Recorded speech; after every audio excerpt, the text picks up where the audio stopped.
Welcome, Chaps and Danes. This is your favorite sincere single and saved podcaster, Carla. Not perfect, but climbing. You're listening to Chaps and Danes podcast. In this episode, we will actually dive into hearing from God in your single season. And on this podcast, I give tons of advice of do's and don'ts of being married to single and starting over at age 45. So sit back and enjoy the ride. If there is not a more confusing time in your life, it is definitely your single season. During your single season, not only are you going through a range of confused emotions like being lonely, hurt, empty, feeling left out at times, possibly, you know, anything that has to do with you being alone and all by yourself. Let's just be honest. Because why in the world are we single? Why are we single? Being single feels like you're in the wilderness, lost at times, because there are a lot of variables that coincide with you being single. I mean, there are a lot of things that you should be asking yourself in this particular season. Should you buy certain things? What about if you want to take a trip, perhaps, to a special place? And do you hold off for that, or do you go ahead and take this trip? Do you go ahead and make a purchase on your forever home? Like, there are a lot of variables that go into being single, and sometimes we don't know how to move forward in our single season. Don't be like me, because there are even certain movies I refuse to watch until I meet my husband. I know that sounds crazy, but yes, I'm telling you guys the truth. Aside from your relationship status, many singles lack direction for their lives overall, point blank, period. They find themselves lost in major decisions they have to make, careers, friendships, and who to allow into their lives, finances, the area of direction for their lives. It's a lot of things overall that many singles suffer from and have a lot of questions. And so I'm going to be honest here, because I'm in the single club at this time, and many singles are single because they lack direction. They don't know which way to go. They are lacking the gift of hearing from God. Because if you had have known the last person you were dating or married to was not going to work out, you wouldn't even be here. Sadly, this one applies directly to me. If I had known that my marriage of 23 years was not going to work out, I would not. And I repeat, I would not have gotten married. At age 21, I didn't really know God. And I wasn't raised in the church, or I especially did not know that I could hear from God. And many of you may not know that you could hear from God either. Maybe you grew up in a church that did not discuss the supernatural, or possibly you have never really known how much about God. The supernatural, when I say that term, is something that is not natural. It operates outside the laws of nature, a force beyond scientific understanding or reason. The supernatural is unexplainable. Basically, when something happens, you have no words. You cannot explain it. And so hearing from God is actually supernatural. We don't know how it happens, it just does. Did you know that there are tons of people, in particular singles, that suffer because they refuse to not only believe in God, but they refuse to believe in the supernaturalness of God. And because I didn't grow up in the church, I ran to the supernatural realm first. Before my feet could hit the ground, I had dreams. And a lot of times the dreams were prophetic. They would come to life. And so as a young teen, when I first met a psychic for the first time, I felt as though I had finally met someone like me. Like, finally I belonged, and now that I belong, I'm accepted into this wonderful psychic world. And perhaps there's a group of psychics that love me. Because ultimately, guys, I was really searching for love. I think a lot of us do that. Even now into adulthood, we make choices based upon us wanting to feel like we're loved. So before I learned about God, I learned about the supernatural. I knew the world existed with unexplainable events and occurrences every single day. I was aware of that, but I was not aware of God. And later on, I learned about God. So later on in life for me, that is when I learned about God. Singles, listen, if you have turned to the occult, take it from me. This is part of that do's and don'ts. I tell y'all, if you have turned to the occult, or you have a friend that knows someone who can help you, that's how it always gets started. Or you wear crystals to represent something important in your life you want to manifest. Today, I'm here to tell you guys that God has a 2-for-1 deal. He has a buy one, get one free special currently going on. It has been going on for ages, because with God, and let me just specify this, Jesus Christ is who we're talking about today. Jesus Christ is who I am talking about today. I think that's very important that I stop and specify that. So with God, you automatically have access to the supernatural realm. But many Christians are unaware of this benefit. It doesn't mean that they are not saved. It just means that they live regular, smegular lives.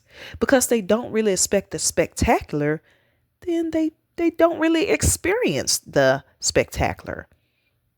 I have been writing an ebook. It is called How to Hear from God Single Edition. It is specifically tailored to singles, and it goes through step-by-step guide. I pour into this ebook, guys, tons of information about how you can hear from God. And actually, I'm going to tell you this, it's not as hard as you think at all. God has been waiting to speak to you. He has been waiting for you to sit down somewhere and just be. Matthew 28:18 says, and Jesus came and said to them, all authority in heaven and on earth has been given to me. Now, in this one scripture, we now can make some sense of how the supernatural works, because Jesus was given authority on heaven and earth. He does what he wants to do when he wants to do it. It's unexplainable. Again, this is the king we're talking about here. Let's take a walk down memory lane for 1 second. If you could have heard from God 20 years ago, how different do you think your life would be? How different do you think your life would be if you had the ability, if God blessed you with the gift of hearing from him 20 years ago? What would have changed? Would you have gotten married? Would you have walked away from that particular relationship? Would you have as many kids or any kids at all? Would you have taken that job? Like, it's a lot of things. If I could hear from God, if I could have heard from God 20 years ago, personally, my life would be totally different, because there are a lot of moves I would not have made. And there are also a lot of moves that I would have made. Why is it so important for you to learn how to hear from God right now? What difference in your life would that have made, or would make even now currently? Now, let's go ahead and jump into it, guys. I'm going to do something so backwards today. Instead of me telling you how to hear from God, I'm going to tell you why you don't hear from God. And as I list the reasons that you don't hear from God, you will gain instant key factors and information of why. You have a better understanding of how to hear from God. Once I list these, you're going to understand. Let's dive in a little bit. So the number one reason why you don't hear from God, okay? For some of you, not all, is that because you're not a believer, okay? My sheep shall hear my voice. And I'm just going to break it down like this. Some of you all, to many of you all, have children. Oftentimes, we're very comfortable with speaking to our children. Very comfortable. We don't sugarcoat it. We just tell it. We communicate very well with them. Why? Because they belong to us. It's the same thing. When you accept Jesus Christ, you're engrafted into the family automatically. And so you are really a sheep of his. And he feels comfortable speaking with believers. not people that are against him, if that makes sense. So that's number one. Being a believer is important. Okay. Number two,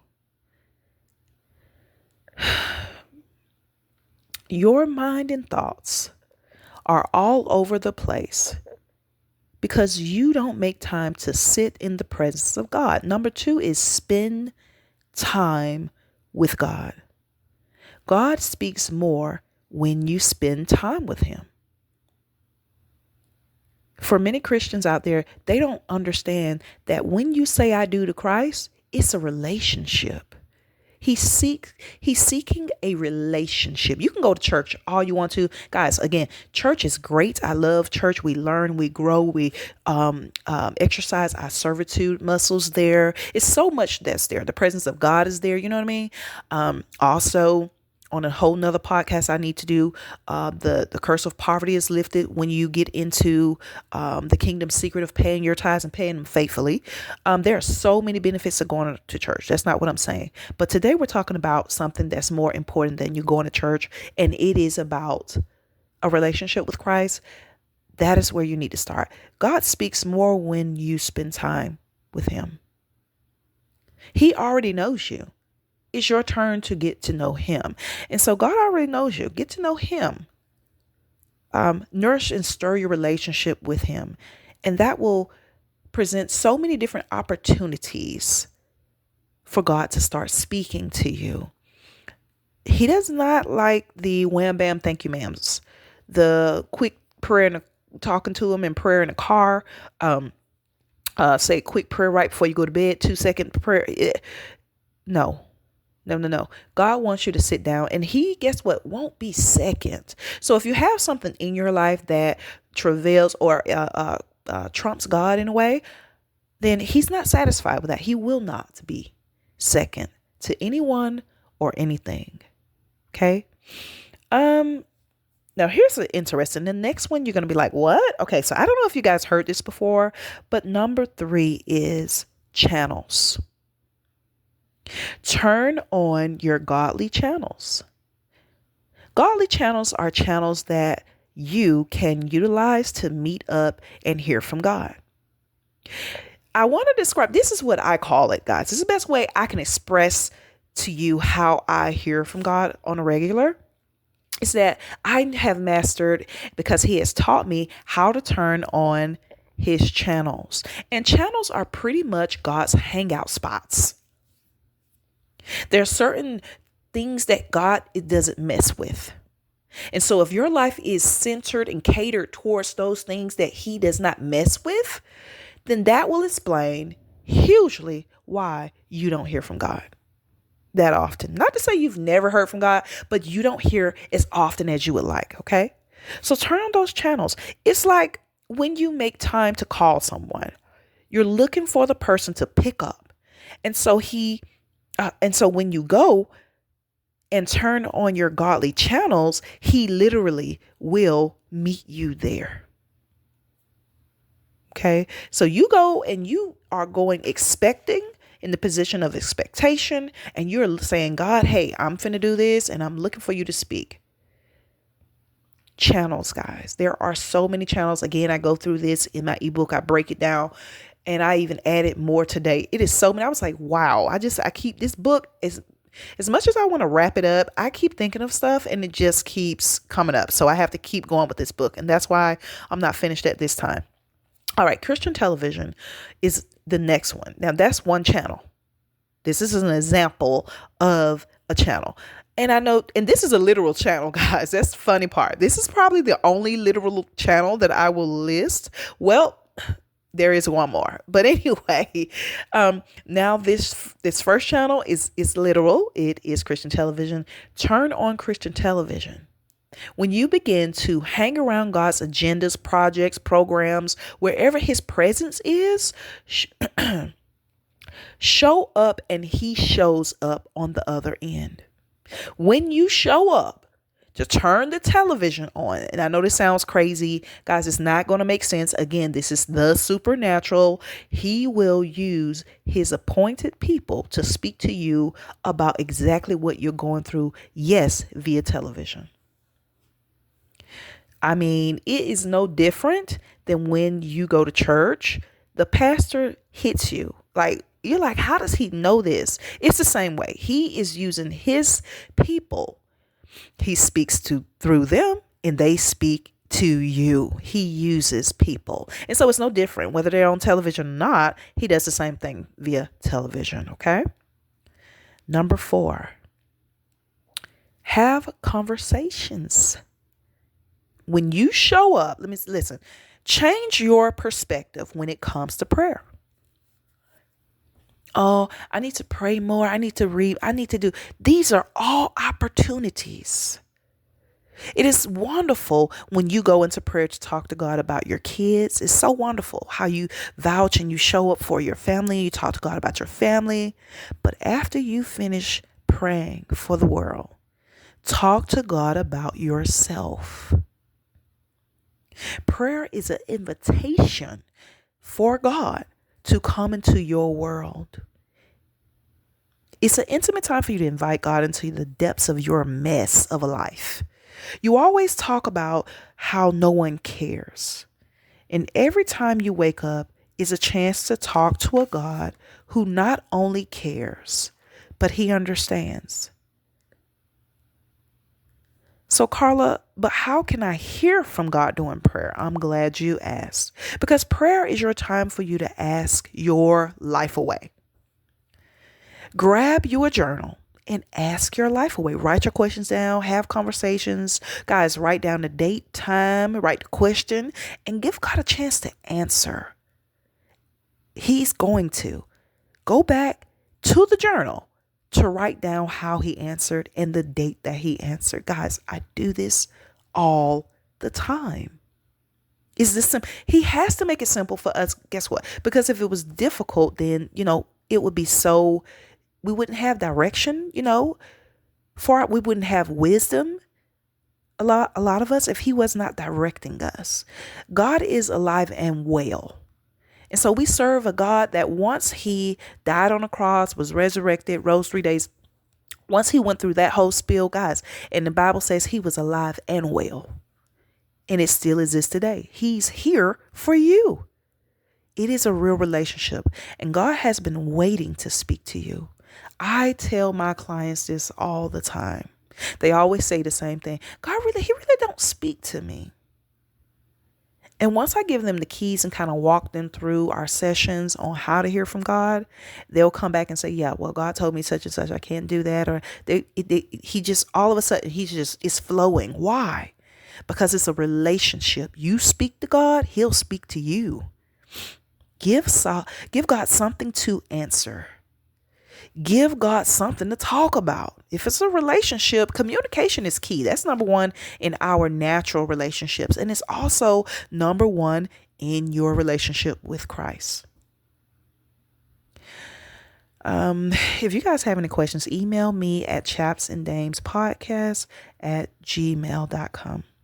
The ebook I'm writing talks about everything. When God speaks, different ways he speaks, where he speaks, how to know he speaks, what to do after he speaks. I'm spilling everything. It'll be complete hopefully by the 23rd is what I looked up. That is my goal of having it ready to push out. Chaps and Dames, if you have enjoyed this podcast, if you have learned anything today, you definitely will enjoy that ebook that goes into the details of how to hear from God. I'm signing off for now. From my heart to yours, I will talk to you all, Chaps and Dames, next Friday.